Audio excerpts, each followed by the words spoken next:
कई साल पहले की बात है। एक स्कूल में सुश्री मेहता नाम की एक टीचर हुआ करती थी। वह बहुत सख्त और परफेक्शनिस्ट मानी जाती थी। नया सत्र शुरू हुआ था और वह अपनी 5वीं क्लास के बच्चों के सामने खड़ी थी। मुस्कुराते हुए उन्होंने कहा, मैं तुम सब बच्चों को बराबर प्यार करती हूँ। लेकिन ये बात सच नहीं थी, क्योंकि पहली बेंच पर बैठा एक बच्चा ऐसा था जिसे वो बिल्कुल पसंद नहीं करती थी। उसका नाम था आरव शर्मा। आरव के कपड़े हमेशा गंदे रहते, बाल बिखरे हुए और उसकी आंखों में एक अजीब सी उदासी होती थी।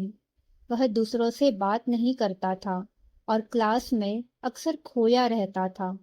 धीरे धीरे सुश्री मेहता को उसमें सिर्फ कमियां नजर आने लगी। गलत स्पेलिंग, अधूरे जवाब और गलतियां जिन्हें लाल पेन से मार्क करना उन्हें अच्छा लगने लगा था। लेकिन एक दिन जब उन्हें हर स्टूडेंट की पिछली रिपोर्ट देखनी थी, उन्होंने आरव की फाइल सबसे आखिर में रखी। और जब उन्होंने आखिरकार वो फाइल खोली तो उनकी आंखें भर आई। पहली क्लास की टीचर ने लिखा था, आरव एक होशियार, हंसमुख और बेहद सभ्य बच्चा है। दूसरी क्लास की टीचर ने लिखा, आरव अच्छा स्टूडेंट है, लेकिन उसकी माँ बहुत बीमार रहती है। घर का माहौल उसे परेशान कर रहा है। तीसरी क्लास में लिखा था, उसकी माँ का देहांत हो गया है।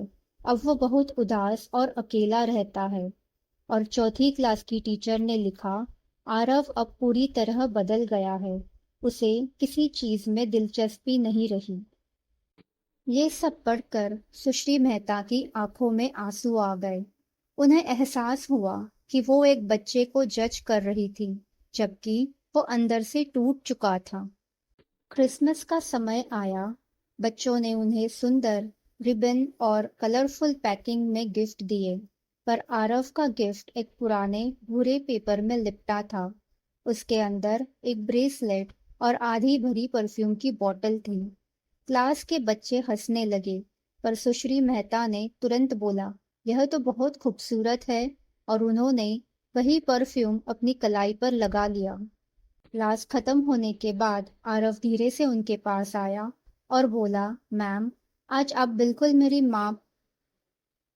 क्लास खत्म होने के बाद आरव धीरे से उनके पास गया और बोला, मैम, आज आप बिल्कुल मेरी मम्मी जैसी खुशबू कर रही थी। उसके जाते ही सुश्री मेहता फूट फूट कर रो पड़ी। उस दिन से उन्होंने सिर्फ पढ़ाना नहीं, बच्चों को समझना शुरू किया।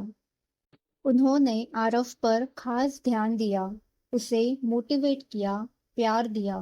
धीरे धीरे आरव बदलने लगा। साल के अंत तक वही बच्चा क्लास का सबसे टैलेंटेड स्टूडेंट बन गया। सालों बाद उन्हें आरव का एक खत मिला, मैम, आप मेरी जिंदगी की सबसे अच्छी टीचर हैं। कई साल बीत गए।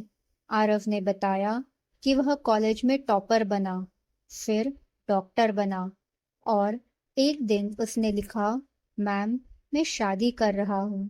क्या आप मेरी माँ की जगह बैठेंगी? शादी के दिन सुश्री मेहता ने वही ब्रेसलेट पहनी, वही परफ्यूम लगाया। जब आरव ने उन्हें गले लगाया, उसने कहा, थैंक यू मैम, आपने मुझे सिखाया कि मैं भी कुछ बन सकता हूँ। उसकी आंखों में आंसू आ गए। उन्होंने मुस्कुराकर कहा, नहीं बेटा, तुमने मुझे सिखाया कि असली शिक्षा वो है जो बच्चों के दिल तक पहुंचे, सिर्फ दिमाग तक नहीं। इस कहानी से हम सीखते हैं, कभी किसी को उसकी बाहरी स्थिति या बर्ताव से जज मत करो। हर इंसान के पीछे एक कहानी होती है, जिसे समझना जरूरी है। थोड़ा प्यार, थोड़ा भरोसा और थोड़ी दया किसी की पूरी जिंदगी बदल सकती है।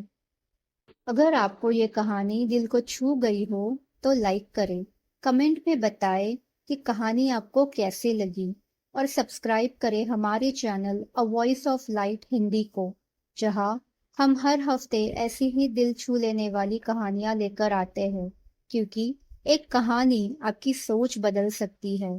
धन्यवाद।